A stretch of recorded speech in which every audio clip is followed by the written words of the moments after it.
تحية طيبة ونهاركم مبروك والسلام عليكم ورحمة الله تعالى وبركاته، وجمعة مباركة للجميع.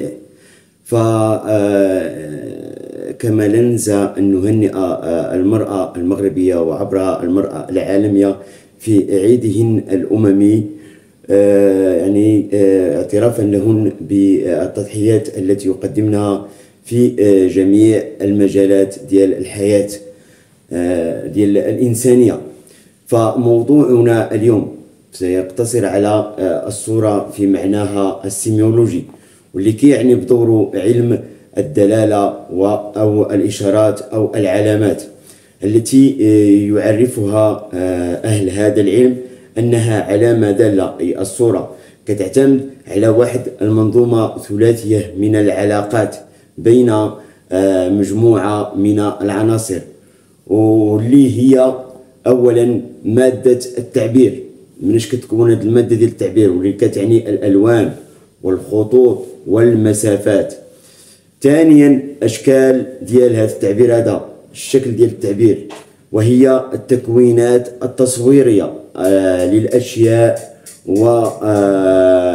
والأشخاص والمناظر وغيرها من العناصر المكونة للصورة.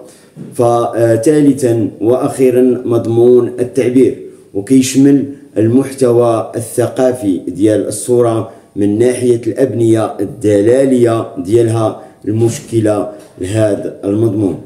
كنتمنى من الله تعالى يعجبكم المحتوى ديال هذا النهار هذا، وما تنسوش الاشتراك في القناة والضغط على زر الجرس ليصلكم جديد القناة، وما تنسوش أن الفيديو لا زال مستمر وسأنقلكم عبره إلى يعني الأمطار اللي عرفتها ليلة أمس من مدخل القصيبة، مدينة القصيبة إقليم بني ملال المملكة المغربية، إلى مركز المدينة.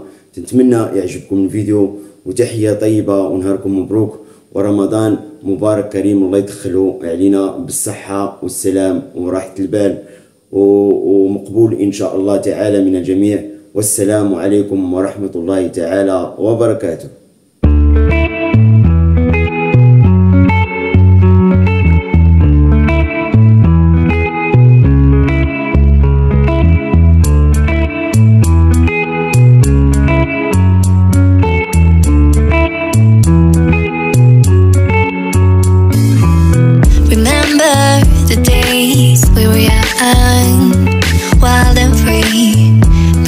Getting sprung, we used to dance the night away, hang out the whole next day, laughing, having fun.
Getting sprung, we used to dance the night away, hang out the whole next day, laughing, having fun.